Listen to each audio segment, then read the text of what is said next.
پورا شہر مسمار ہو چکا تھا۔ صرف مذہبی اور تاریخی نوعیت کی چند عمارتیں کھڑی نظر آ رہی تھیں۔ سکندر نے شاید ان کو بھی سلامت اس لیے چھوڑا تھا کہ وہ خود کو یونان دشمن ثابت کرنا نہیں چاہتا تھا۔ وہ ظاہر کرنا چاہتا تھا کہ یونان کے تاریخی ورثے سے اسے بھی اتنا ہی پیار ہے جتنا کسی یونانی کو ہو سکتا ہے۔ اہل ایتھنز کو عبرتناک سزا دینے کے باوجود اس نے ان سے مفاہمت کے در کھلے رکھے تھے اور اسے اس نوجوان سپہ سالار کی دور اندیشی ہی کہا جا سکتا تھا۔ بندی خانے میں تابان کے علاوہ سینکڑوں قیدی بند تھے۔ یہ سب کے سب غلام نہیں تھے۔ ان میں سے بہت سے وہ تھے جو چند روز بیشتر ایتھنز کے امراء و شرفاء میں شمار ہوتے تھے، جن کے گھروں پر شاہی محلات کا گمان ہوتا تھا اور جن کے علم و فضل کے چرچے زبان زدے عام تھے۔ لیکن آج ان کا درجہ تابان کے برابر ہو گیا تھا۔ وہ سارے ایک ہی صف میں آن کھڑے ہوئے تھے۔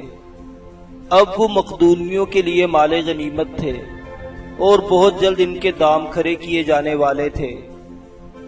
غلاموں کے اس ہجوم میں تابان کی آنکھیں شہزادی مارشا کو ڈھونڈنے لگی، لیکن وہ یہاں نہیں تھی۔ وہ ایک ہیرا تھی، اسے کنکروں کے ڈھیر میں کیوں کر پھینکا جا سکتا تھا؟ معلوم نہیں وہ کہاں تھی، کس حالت میں تھی۔ تابان اس کے بارے میں سوچ سوچ کر خود کو ہلکان کرتا رہا۔ بندی خانے میں 7 سے 8 روز گزرے تھے کہ چند مقدونوی سپاہی تابان کو ڈھونڈتے ہوئے بندی خانے میں آ گئے۔ بندی خانے کا داروغہ ان سپاہیوں کو تابان کے پاس لے آیا۔ تابان سے اس کا نام پوچھا گیا، اس کا زخم دیکھا گیا، پھر اس کے ہاتھ پشت پر باندھ کر اسے بندی خانے سے باہر لایا گیا۔ یہاں ایک بند گھوڑا گاڑی کھڑی تھی، اس کی کھڑکیوں میں آہنی سلاخیں لگی ہوئی تھیں۔ گاڑی میں چند قیدی اور بھی تھے۔ تابان کے بیٹھتے ہی گاڑی روانہ ہو گئی۔ 1 یا 2 کوس چلنے کے بعد گاڑی ایتھنز کے شاہی محلات کے سامنے رکی۔ قیدیوں کو باہر نکالا گیا۔ تابان نے دیکھا شاہی محل کے صدر دروازے سے باہر لوگوں کا ہجوم تھا۔ ایک طرف بلندی پر 3 پھانسی گھر تھے۔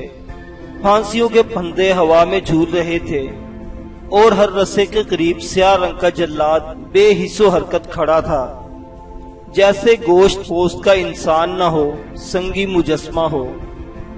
تابان کا دل شدت سے دھڑکنے لگا۔ اس کے ساتھی قیدیوں کے چہرے بھی زرد ہو گئے۔ وہ سب موت کو اپنی آنکھوں کے روبرو دیکھنے لگے۔ مقدونوی سپاہیوں نے انہیں گلے کی زنجیروں سے کھینچ کھینچ کر گھوڑی گاڑیوں سے نیچے اتارا۔ تماشائیوں کے دو رویہ ہجوم سے گزر کر وہ ایک چبوترے کے سامنے پہنچے۔ اس قالین پوش چبوترے پر چند طلائی اور نقرئی کرسیاں رکھی تھی۔ ان کرسیوں پر مقدونی سالار بیٹھے تھے۔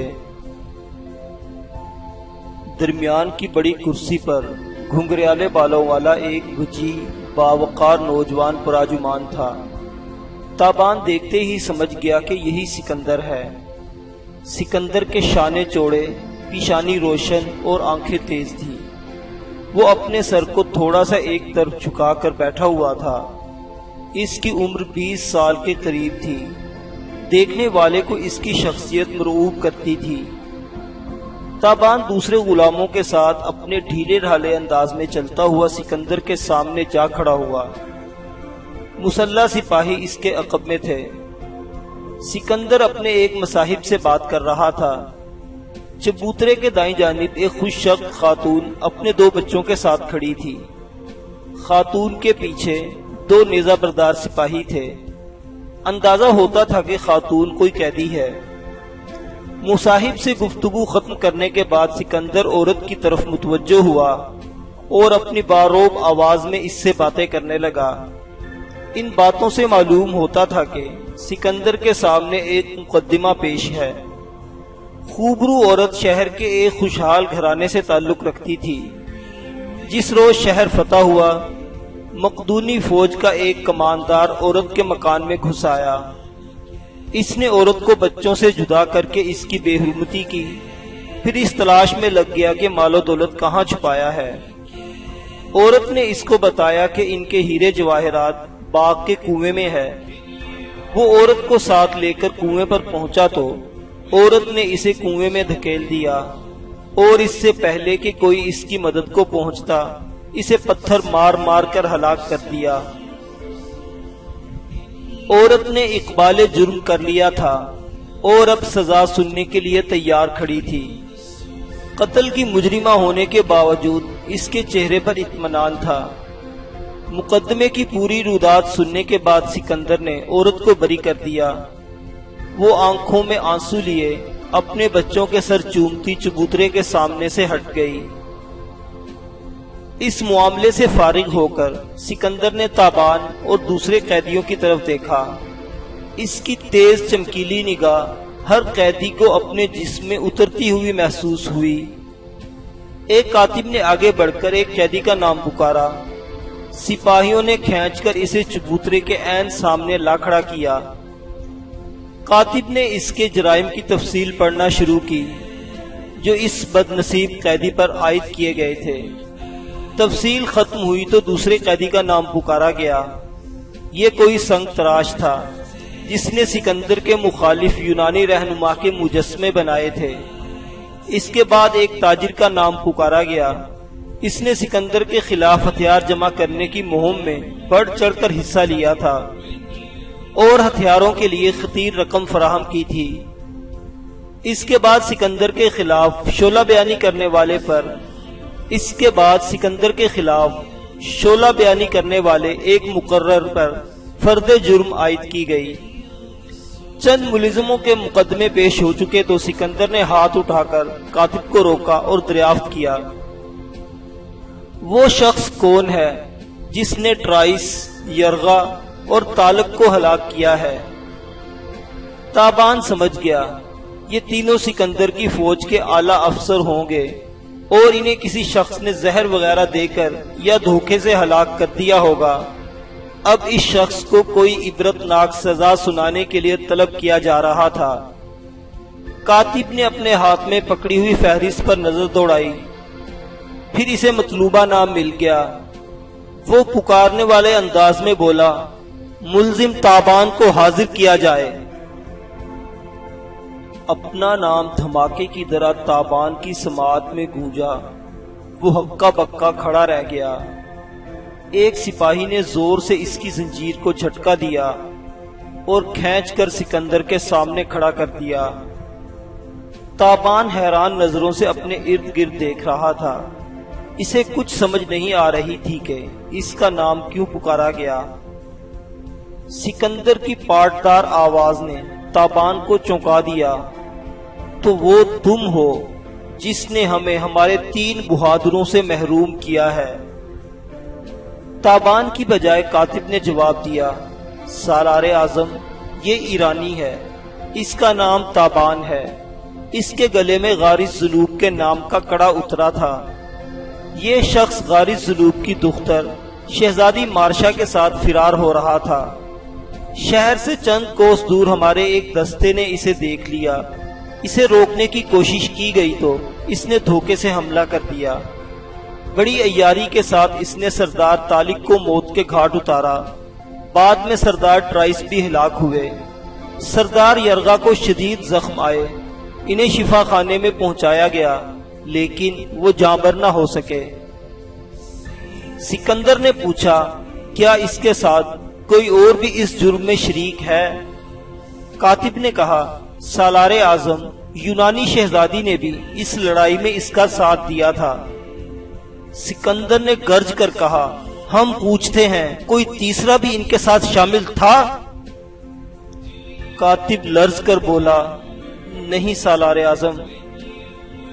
سکندر کی تیز نگاہیں تابان پر مرکوز ہو گئی۔ اس کے چہرے پر دکھ کی پرچھائیاں نظر آتی تھی۔ حسب دستور تابان کو بھی کھینچ کر ایک طرف کھڑا کر دیا گیا۔ کاتب نے ایک اور قیدی کا نام پکارا۔ یہ سلسلہ تھوڑی دیر جاری رہا۔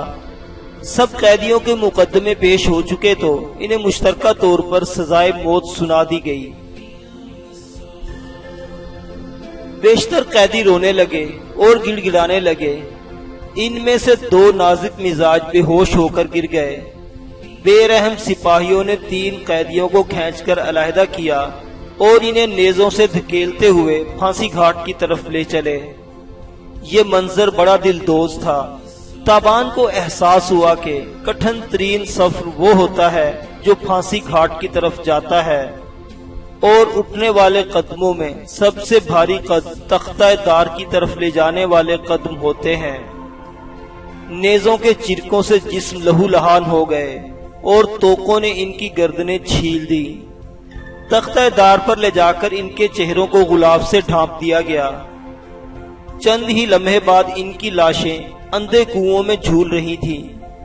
یہی عمل 4 بار دہرایا گیا اور 12 بد نصیب موت کے گھاٹ اتر گئے۔ آخر تابان کی باری بھی آ گئی۔ اس کا چہرہ پتھر کی طرح سخت اور بے حس تھا۔ جب ایک مقدونوی سپاہی نے اسے نیزے کی انی سے پھانسی گھاٹ کی طرف دھکیلا تو سکندر کی آواز گونجی، نہیں، یہ سزا نہیں پائے گا۔ جہاں تک یہ آواز پہنچی وہاں تک حیرت کا شدید حملہ ہوا۔ سکندر کے پاس بیٹھے ہوئے ایک مصاحب نے اس خیال سے کہ شاید سپہ سالار کو کوئی غلط فہمی ہو رہی ہے، اٹھ کر نہایت ادب سے بولا، اے زیوس دیوتا کے فرزند، یہ وہ قیدی ہے جس نے ہمیں 3 قیمتی بازوؤں سے محروم کیا ہے۔ سکندر نے برجستہ کہا، قیمتی بازو وہ نہیں تھے جو کٹ گئے، قیمتی بازو یہ ہے جس نے انہیں کاٹا ہے۔ اگر اس نے ہمارے ایک سردار کو ہلاک کیا ہوتا تو ہم یقیناً اسے موت کے گھاٹ اتارتے، لیکن اس نے 3 سرداروں کو ہلاک کیا ہے، لہذا یہ سزا کی بجائے انعام کا حقدار ہے۔ کسی کو بولنے کی جرت نہیں ہوئی۔ تابان اپنی جگہ گنگ کھڑا تھا۔ اسے اپنے کانوں پر یقین نہیں آ رہا تھا۔ یہ بات اس کے لیے نہایت حیران کن تھی کہ اس شب اس نے جن 4 افراد کو موت کے گھاٹ اتارا تھا، ان میں سے 3 مقدونوی فوج کے چوٹی کے سردار تھے۔ وہ خود اپنے کارنامے پر حیرت زدہ ہو رہا تھا۔ یہ سوچ رہا تھا کہ کیا وہ واقعی ایسی صلاحیتوں کا مالک ہے؟ ایکا ایکی اسے خود پر فخر محسوس ہونے لگا۔ اس نے نگاہ اٹھا کر سکندر کی طرف دیکھا، وہ بھی اس کی طرف دیکھ رہا تھا۔ تابان کے فولادی جسم میں پھریری سی دوڑ گئی۔ سکندر نے کہا، اس شخص کو چھاؤنی کے قید خانے میں رکھا جائے، ہم اس کے متعلق بعد میں فیصلہ کریں گے۔ چھاؤنی کے بندی خانے میں تابان کے شب و روز بڑے تکلیف دہ تھے۔ یہ تکلیف جسمانی، ذہنی دونوں طرح کی تھی۔ جسمانی تکلیف یہ تھی کہ اس کے سینے کا زخم ابھی پوری طرح ٹھیک نہیں ہوا تھا۔ رات کے پچھلے پہر جب سرد ہوا چلتی تو دائیں پہلو سے ٹیسیں اٹھنے لگتی۔ وہ خود کو اونی کپڑوں میں لپیٹ کر گم سم پڑا رہتا۔ بعض اوقات یہ تکلیف اتنی بڑھتی کہ تابان کی پیشانی عرق آلود ہو جاتی، تاہم وہ اس تکلیف کو کچھ زیادہ اہمیت نہیں دیتا تھا۔ ایسے درد وہ بہت سہ چکا تھا۔ اصل درد تو ذہنی کرب تھا جس سے وہ گزر رہا تھا۔ یہ 2 آنکھوں کا کرب تھا۔ وہ آنکھیں جنہوں نے دشمن کے نرغے میں گھر کر مدد طلب نظروں سے اس کی طرف دیکھا تھا۔ وہ منظر تابان کے تصور سے چپک کر رہ گیا۔ ہر گھڑی شہزادی کی آنکھیں اس کے تعاقب میں رہتی۔ وہ سوچتا، اس معصوم صورت فرشتہ سیرت لڑکی کے ساتھ مقدونوی سپاہیوں نے نہ جانے کیا سلوک کیا ہوگا۔ اگر اس کے ساتھ کوئی ظلم ہوا تو یہ ظلم کتنا بڑا ظلم ہوگا۔ تابان کو محسوس ہوتا جیسے شہزادی کی حفاظت میں ناکام رہ کر اب اسے جینے کا کوئی حق نہیں رہا، اسے اب مر جانا چاہیے۔ کبھی کبھی وہ سخت جذباتی ہو جاتا، آہنی سلاخوں پر مکے مارتا اور پہرے داروں پر چیختا چلاتا۔ ان سے شہزادی کے بارے میں پوچھتا کہ وہ کہاں ہے۔ پہرے دار اسے کیا بتا سکتے تھے؟ وہ جواباً اسے گالیاں دیتے یا مضحکہ خیز نظروں سے گھورتے رہتے۔ اس آہنی سلاخوں والی کوٹڑی میں چند دن گزارنے کے بعد تابان کی وہ رگ پھڑکنے لگی جو اسے ہمیشہ قفس توڑنے پر اکساتی تھی اور آزاد فضاؤں کے خواب دکھاتی تھی۔ یہ کوٹڑی اس کے لیے ایک مختصر پنجرہ تھی جس میں وہ طویل اڑانے بھرنے والے عقاب کی طرح پھڑ پھڑا رہا تھا۔ اس کی تیز چمکیلی نگاہیں ہر گھڑی کوٹڑی کے در و دیوار کا جائزہ لینے لگی۔ وہ یہاں سے نکلنے کی تدبیریں سوچنے لگا۔ یہ سب کچھ غیر ارادی طور پر ہو رہا تھا کیونکہ فرار کی منصوبہ بندی تابان کی فطرت کا حصہ بن چکی تھی۔ وہ چاہتا بھی تو خود کو اس عمل سے باز نہیں رکھ سکتا تھا۔ وہ کئی دن تک کوٹڑی کی آہنی سلاخوں، دیواروں اور روزنوں کا بغور جائزہ لیتا رہا، مگر کہیں کوئی کمزوری نظر نہیں آئی۔ کوٹڑی کا قفل دروازے سے باہر تھا، وہاں تک تابان کا ہاتھ پہنچنا مشکل تھا۔ اگر ہاتھ پہنچ بھی جاتا تو اس کے پاس کوئی چیز ایسی نہیں تھی جس سے قفل پر تباہ آزمائی کی جاتی۔ بہرحال ہار مارنا اس کی سرشت میں نہیں تھا۔ ایک شام کھانا کھاتے ہی اس نے زور زور سے چلانا شروع کر دیا۔ حسب توقع چند لمحے بعد پہرے داروں کے بھاگتے قدموں کی صدا آئی۔ تابان فرش پر گر کر لوٹ پوٹ ہونے لگا۔ اس کے دونوں ہاتھ اپنے پیٹ پر تھے۔ وہ ماہی بے آب کی طرح تڑپ رہا تھا۔ کیا بات ہے، کیوں چیخ رہے ہو؟ ایک پہرے دار نے گرج کر پوچھا۔ تابان نے اندر سے اپنے منہ کا گوشت کچل کر خون نکال لیا۔ چند لمحے بعد یہ خون اس کی ایک پاج سے بہنے لگا۔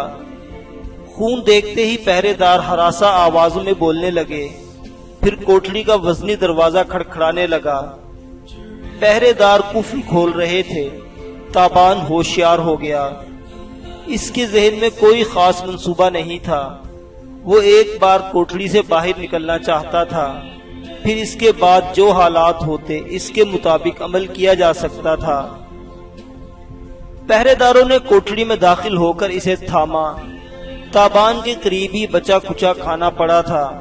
پہرے داروں کے ذہن میں یہ بات آنا یقینی تھا کہ قیدی کو زہر دیا گیا ہے۔ انہوں نے تڑپتے پھڑکتے تابان کو اٹھایا اور شفاخانے کی طرف بھاگے۔ قید خانے کے وسیع احاطے میں پہنچ کر تابان نے نیم و آنکھوں سے دیکھا۔ سر پر کھلا آسمان تھا۔ ابھی شام کا پہلا تارا نمایاں نہیں ہوا تھا۔ ساحل کی ہوا شمالن جنوبن چل رہی تھی، وہی نیم گرم ہوا جس کی بے کراں وسعت میں سانس لینے کی خواہش تابان کے سینے میں ہر دم جواں رہتی تھی۔ پہرے دار شفاخانے سے ابھی کچھ دور تھے جب تابان نے تڑپ کر خود کو پہرے داروں سے چھڑوایا۔ ایک پہرے دار سے تلوار چھینی اور احاطے کی بیرونی دیوار کی طرف بھاگا۔ یہ سب کچھ ایک ساتھ کے اندر اندر ہو گیا۔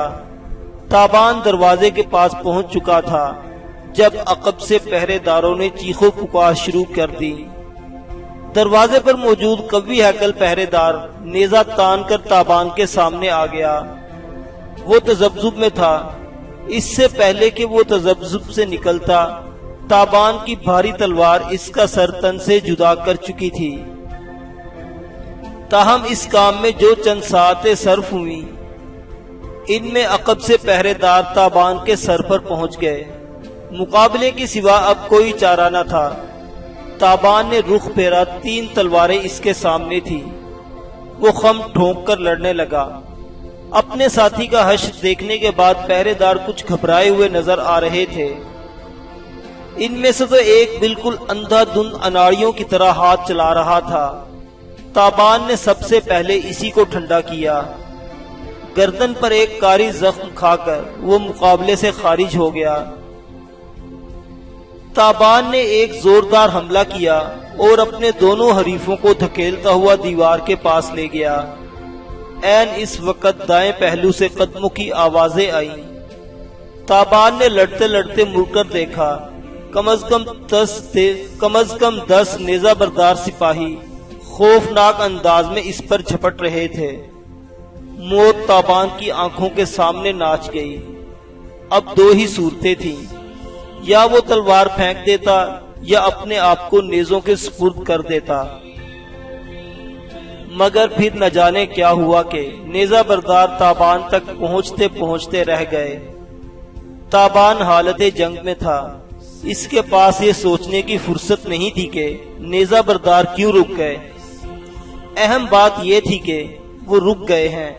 تابان نے پوری یکسوئی سے ایک بار پھر حملہ کیا۔ اس حملے کے نتیجے میں ایک شمشیر زن کے ہاتھ سے تلوار چھوٹ گئی۔ وہ ہوا میں اڑتی ہوئی تلوار کو دیکھ رہا تھا جب تابان کی تلوار 2 مرتبہ اس کے پیٹ میں سے ہو کر باہر آ گئی۔ آخری شمشیر زن نے جب خود کو موت کے منہ میں پایا تو دلیر ہو کر تابڑ توڑ حملے شروع کر دیے۔ 2-3 مرتبہ تابان زخم کھاتے کھاتے بچا۔ ایک بھرپور مقابلے کے بعد تابان نے شمشیر زن کا ہاتھ تلوار سمیت کاٹ کر دور پھینک دیا۔ پھر اس کے سینے پر ایسی ٹانگ جمائی کہ وہ لڑکتا ہوا دور جا گرا۔ تابان رخ پھیر کر بھاگنے کا ارادہ کر رہا تھا جب ایک تیر سنسناتا ہوا اس کے پاؤں کے درمیان زمین میں پیوست ہو گیا۔ تابان نے مڑ کر دیکھا۔ نیزہ برداروں کے عقب میں 3 گھڑ سوار کھڑے تھے۔ درمیان والے شاندار گھوڑے پر سکندر خود سوار تھا۔ اس نے اپنے دونوں ہاتھ سینے پر باندھ رکھے تھے۔ سر بڑے انداز میں ایک طرف جھکا ہوا تھا۔ لگتا تھا وہ بڑے غور سے یہ مقابلہ دیکھتا رہا ہے۔ اس کے پہلو والے سالار کے ہاتھ میں کمان تھی اور اندازہ ہوتا تھا کہ تیر اسی سالار نے چھوڑا ہے۔ سکندر کے اشارے پر نیزہ بردار آگے بڑھے اور انہوں نے لپک کر تابان کو اپنے نرغے میں لے لیا۔ اب تابان کی سمجھ میں یہ بات آ رہی تھی کہ لڑائی کے دوران نیزہ بردار رک کیوں گئے تھے۔ یقیناً انہیں سکندر کی طرف سے حکم ملا تھا۔ سکندر اپنے چمکیلے گھوڑے کو دل کی چال چلاتا ہوا تابان کے قریب پہنچا۔ کچھ دیر گہری نظروں سے اسے دیکھتے رہا، پھر عجیب لہجے میں بولا، فارسی بول سکتے ہو؟ یہ سوال غیر متوقع تھا۔ تابان نے گڑبڑا کر کہا، میں سمجھا نہیں۔ فارسی بول سکتے ہو؟ سکندر نے ہر لفظ پر زور دے کر کہا، جی ہاں بول سکتا ہوں۔ سکندر کے سرخ ہونٹ مسکرانے والے انداز میں کھنچ گئے۔ اس نے اپنے سالار کی طرف جھک کر کوئی سرگوشی کی۔ چند لمحے دونوں نے تبادلہ خیال کیا، پھر سکندر اور اس کے ساتھی بندی خانے سے روانہ ہو گئے۔ نیزہ برداروں نے بڑی چوکسی سے تابان کو دھکیل دھکیل کر واپس کوٹڑی میں پہنچا دیا۔ اس کے سینے کے زخم سے دوبارہ خون رسنے لگا تھا۔ اسی وقت معالج کو بلایا گیا۔ اس نے مرہم پٹی کی اور کھانے کے لیے چند زود اثر دوائیں دی۔ دواؤں کے زیر اثر تابان جلد ہی سو گیا۔ اگلے روز سا پہر کو ایک حجام اس کی کوٹڑی میں پہنچا۔ اس نے بڑے سلیقے سے تابان کے بال تراشے، اس کی داڑھی مونڈی۔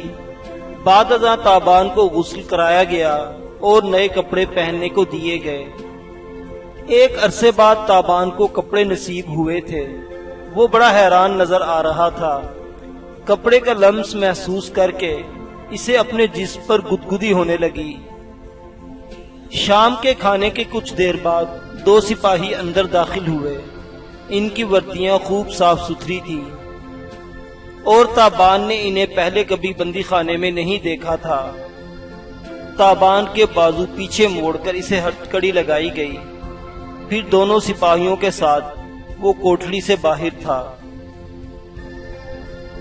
برباد شدہ ایتھنز کے گلی کوچے طے کرتا ہوا رتھ اس شاہی محل کے سامنے پہنچ کر رکا جہاں چند روز پہلے تابان نے سکندر کی عدالت دیکھی تھی۔ پھانسیاں اکھاڑ دی گئی تھی اور اب وہاں چٹیل میدان نظر آ رہا تھا۔ اس میدان میں کہیں کہیں پھولوں کی کیاریاں بنائی جا رہی تھی۔ شاید یہ کیاریاں اس بات کی علامت تھی کہ سکندر کا غصہ اب فرو ہو چکا ہے اور وہ بچے کچے ایتھنز کے ساتھ مہربانی کا سلوک کرنا چاہتا ہے۔ خوش پوش وردیوں والے سپاہی تابان کو لے کر محل میں داخل ہوئے۔ محل کی بلند چھتیں اور وسیع و عریض فرش دیکھ کر تابان حیران رہ گیا۔ اس نے کبھی خواب میں بھی نہیں سوچا تھا کہ وہ کسی آرام دہ رتھ میں سفر کرے گا اور شاہی محل میں بچھے ہوئے دبیز قالینوں پر پاؤں رکھے گا۔ وہ کچھ ہراساں نظر آنے لگا۔ سنگ مرمر کے سفید براق زینے طے کرتے ہوئے وہ تیسری منزل پر پہنچ گئے۔ اسے کچھ معلوم نہیں تھا کہ وہ کہاں لے جایا جا رہا ہے اور نہ ہی وہ اس بارے میں سوچنا چاہتا تھا۔ اسے آئندہ کے بارے میں سوچنے کی عادت ہی نہیں تھی۔ محل کی چھت پر ایک خوبصورت چکور کمرہ تھا۔ کمرے کی بڑی بڑی کھڑکیوں میں نیلے کمخواب کے پردے جھول رہے تھے۔ دروازے پر دو چوبدار نیزے تھامے کھڑے تھے۔ تابان کے ہمراہ آنے والے سپاہیوں کو دیکھ کر ایک چوبدار دروازہ کھول کر اندر چلا گیا۔ تھوڑی دیر بعد اسی چوبدار نے آ کر تابان کی جامہ تلاشی لی۔ پھر اس نے سپاہیوں سے کہا کہ ہتھکڑی کھول دی جائے۔ سپاہیوں نے چوبدار کی بات پر فوراً عمل کیا۔ چوبدار نے تابان کو ساتھ لیا اور کمرے میں چلا آیا۔ کمرے کا منظر بڑا حیران کن تھا۔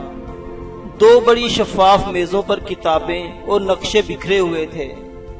ایک بہت بڑا چرمی نقشہ سامنے دیوار پر آویزاں تھا۔ اس نقشے پر سیاہ اور سرخ قلم سے جگہ جگہ نشان لگائے گئے تھے۔ کمرے میں بچھے ہوئے ایرانی قالین پر کسی قدیم مسودے کے بہت سے بوسیدہ اوراق پڑے تھے۔ ایک شخص دونوں ہاتھ سینے پر باندھے مشرق کی طرف کھلنے والی کھڑکی کے سامنے کھڑا تھا۔ تابان کی طرف اس کی پوچھ تھی، پھر بھی تابان دیکھتے ہی پہچان گیا، وہ سکندر تھا۔ چوبدار تابان کو کمرے میں پہنچا کر واپس چلا گیا۔ چوبدار کے دروازہ کھولنے اور بند کرنے سے آہٹ ہوئی تھی، اس کے باوجود کھڑکی میں کھڑے سکندر نے مڑ کر تابان کو نہیں دیکھا۔ تابان کمرے کے وسط میں حیران و پریشان کھڑا تھا۔ اسے محسوس ہو رہا تھا جیسے وہ شاہ مقدونیہ سکندر کے کمرے میں نہیں آیا، کسی حکیم اور ریاضی کے دارالمطالعہ میں آ گیا ہے۔ کہاں ایک جنگجو سپہ سالار اور کہاں یہ فلسفیانہ مصروفیات۔ تابان نے اپنی قید کے دوران سکندر کے بارے میں جو کچھ سنا تھا، اس سے معلوم ہوا تھا کہ وہ مقدونیہ کے دارالخلافہ پیلا سے کچھ فاصلے پر ایک درس گاہ میں تعلیم پاتا رہا ہے جو پریوں کے ایک ویران مندر میں قائم ہے۔ میزا نامی اسی درس گاہ میں وقت کے بڑے بڑے عالم اور فلسفی جمع رہتے تھے۔